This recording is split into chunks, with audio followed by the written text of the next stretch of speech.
विषयावर बोलणार आहोत जो ऐकायला एखाद्या सायफाय चित्रपटासारखा वाटतो. म्हणजे विचार करा, कित्येक दशकांपासून लोक सरकारी जागेवर घरे बांधून राहत आहेत आणि आता त्यांच्या या घरांचं भविष्य चक्क अवकाशात फिरणारे सॅटेलाइट्स म्हणजे उपग्रह ठरवणार आहेत.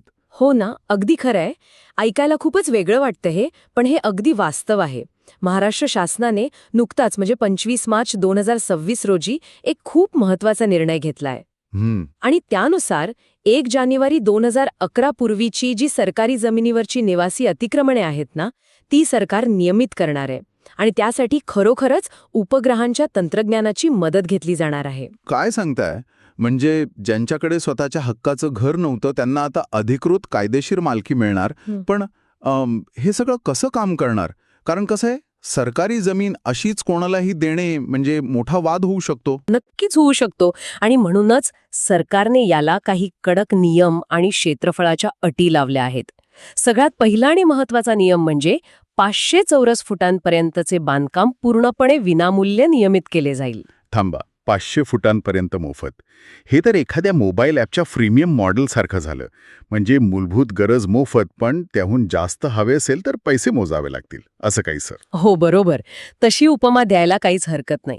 बघा, जर तुमचं घर 500 ते 1500 चौरस फुटांच्या दरम्यान असेल तर त्या अतिरिक्त जागेसाठी तुम्हाला जमिनीच्या चालू बाजार मूल्याचा 10% रक्कम भरावी लागेल. बर. पण जर घर 1500 चौरस फुटांपेक्षा थोडंही मोठं असेल तर मग काय, त्यांना जास्त कर किंवा दंड भरावा लागेल? नाही, अजिबात नाही. ते कोणत्याही परिस्थितीत नियमित होणार नाही. ते बांधकाम पूर्णपणे पाडलं जाईल. थेट कारवाई. पाडलं जाईल? बापरे, हा नियम थोडा जास्तच कठोर नाही का वाटत? म्हणजे जर कोणी पैसे द्यायला तयार असेल तर त्यांच्याकडून 20 किंवा 30% जास्त दंड वसूल करून विषय संपवता आला असता. थेट बुलडोझर का? कारण आपल्याला या मागचा मूळ उद्देश समजून घ्यायला हवा. ही योजना केवळ गरीब आणि गरजू कुटुंबांना हक्काचा निवारा देण्यासाठी आहे. जमिनी बळकावणाऱ्या भूमाफियांसाठी नाही. बरोबर आहे. सरकारी जागेवर 1500 फुटांपेक्षा मोठं घर बांधणं ही गरिबी नव्हे, तर तो थेट जमिनीचा गैरवापर आहे. नुसता दंड घेऊन अशी मोठी घरं अधिकृत केली तर तो बेकायदेशीर कृत्याला दिलेला परवानाच ठरेल ना. आणि हो, ही योजना फक्त निवासी घरांसाठी आहे. व्यावसायिक दुकानांसाठी अजिबात नाही. हा मुद्दा अगदी पटण्यासारखा आहे. पण मला एक सांगा, समजा एखाद्याचं 500 फुटांचं घर आहे आणि त्याने ते 2011 पूर्वीच बांधलं आहे, हे सिद्ध कसं करणार? म्हणजे 15 वर्ष जुनी गोष्ट आहे ही. सहसा अशा वेळी लोक लगेच रेशन कार्ड पुढे करतात. आणि इथेच खरी गोमर आहे. या प्रक्रियेत पुरावा म्हणून रेशन कार्ड अजिबात ग्राह्य धरलं जाणार नाही. काय? सरकारी योजनेत रेशन कार्ड चालणार नाही? पण भारतात तर हाच सर्वात मोठा पुरावा मानला जातो ना? असं का? कारण रेशन कार्ड हे कुटुंबाला स्वस्थ धान्य मिळण्यासाठी असतं. ते एका कुटुंबाचं अस्तित्व सिद्ध करतं, पण एखाद्या विशिष्ट भौगोलिक जागेवर म्हणजे त्या जमिनीच्या तुकड्यावर तुमचं घर 2011 साली होतं याचा तो भौतिक पुरावा नाहीये. अरे अच्छा. हो ना, म्हणजे माणूस रेशन कार्ड तेच ठेवून 3 वेळा आपली झोपडी दुसऱ्या जागी हलवू शकतो. हे लॉजिक अगदी बरोबर आहे. मी असा विचारच केला नव्हता.